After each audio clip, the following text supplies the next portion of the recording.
Hi, Embracing Only podcast family. This is Archita.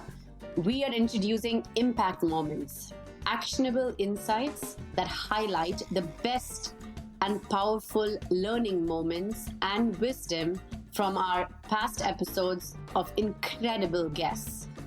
In this highlight reel, you'll hear leadership lessons from a combat veteran, taking action to be anti-racist, mastering workplace negotiations, leveraging your uniqueness for success. We'll take a topic and break it down in a short, snappy episode. So click on the link in the show notes to continue listening to these impact moments with our amazing guests.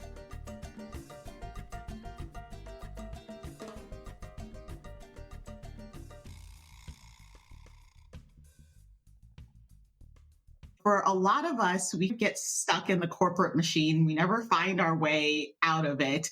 And it sounds like by the nature of your work, you're really tackling some of the most unpleasant parts of being with corporate. So what prompted you to start this leadership culture for focused career? Was there a catalyst that happened while you were in corporate that pushed you out to do this work?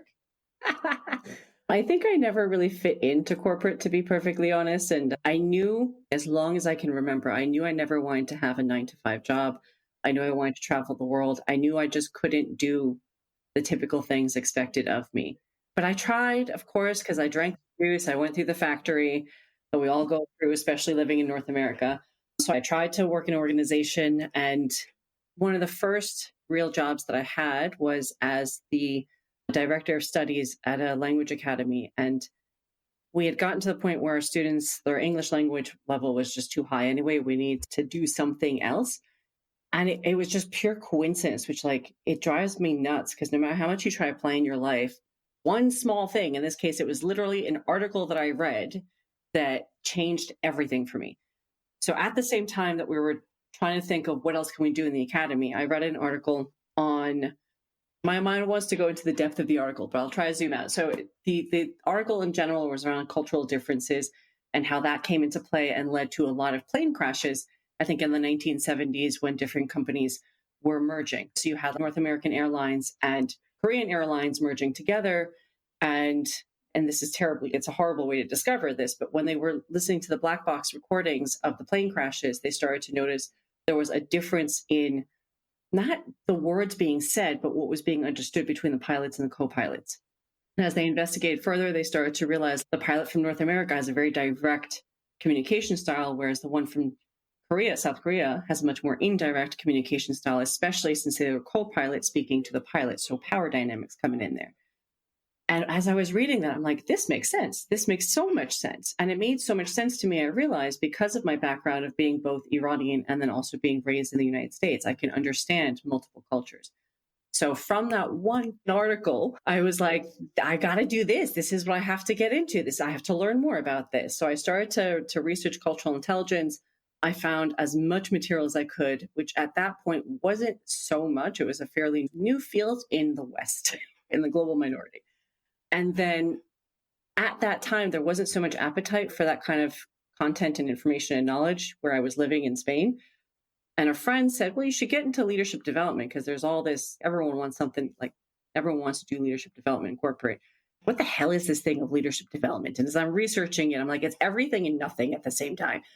But as I got more and more into it, I started to realize a lot of the foundations are similar. So it's a lot around understanding your paradigms. What are the deep-seated beliefs that structure your understanding of the world, that then lead to your behaviors, that then lead to policies, to processes, to different practices, to the cultures that we create? And so that was the start of it. Like that one freaking article that I read just happened to come across at this time when I actually had power in an organization to do something about it. So those two things converged. The magic of space and time coming together that led to where I am right now. Amazing. I love that because a lot of people read articles like this because we go to MBA programs, we read articles and we're like, that's a cool case study. How am I going to talk about it? What grade am I going to get? But I think I don't want to use the word rich, but you're absolutely nuanced background of all the different spaces you've had to be in, show up in as probably like the only, as you said, in all these different spaces that probably informed your ability to then take action from what you read in a way in which that drives further impact. And so I want to unpack a little bit of what Olivia said in her bio, where she, I guess it was your words that she used in the bio introduction, where she mentioned that my lived experience is as valuable as my work experience. You're a firm believer of this. And in the corporate space, that a lived experience being like, show me your work experience. So how do individuals navigating these corporate like labyrinths really lean into that lived experience to show up, to claim the impact that they can make? I think speaking into it, so not shying away from your lived experience, that's what's worked for me at least, right? Every time I'm pitching to a client, and usually there's like a few of us and we have to introduce ourselves, a few of us, a few consultants. I notice that my global minority siblings are just presenting their education background, the MBA that they have, the school that they went to, all the companies they worked at, whatever. I don't talk about any of that. Like when it gets to me, I tell them the whole spiel and I tell them like, I'm going to tell you about my life because that is the thing that informs my work the most. So I talk about being born in the middle of a war, of being born to a Muslim mother and a Jewish father, of being a refugee at the age of 4, of moving to New York City, all of that, right? I never mention the school that I went to. I never mention what I studied, and I never mention the organizations I work with. So I think really taking the space and time to explore your own story and how you got to where you are, because I think we also take that for granted. And I think as the global majority, our minds have been colonized in a sense to think that we are less than. And so we don't allow ourselves often the space and time to really value the lived experiences that we had. We're also told often that our experience is not universal, but in many ways it is because we are the majority. So I think depending on where you're working, it is of great value to bring in that lived experience and make it known.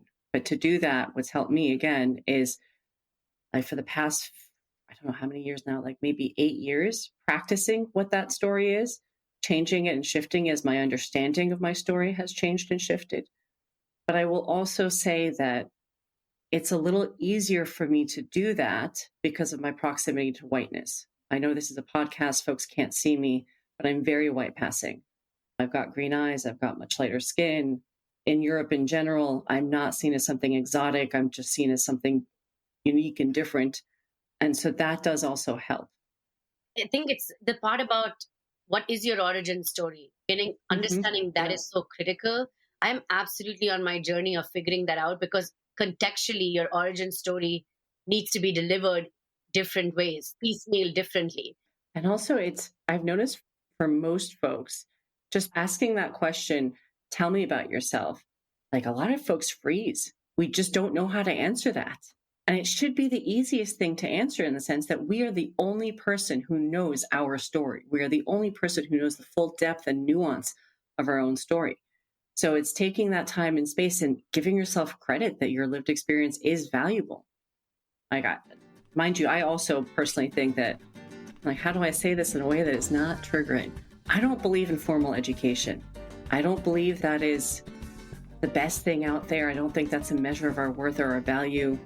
I think that's something that society has put on us. And when I made that mental shift, it was a lot easier to speak into my story and let that be my credibility than whatever certificates or degrees I have.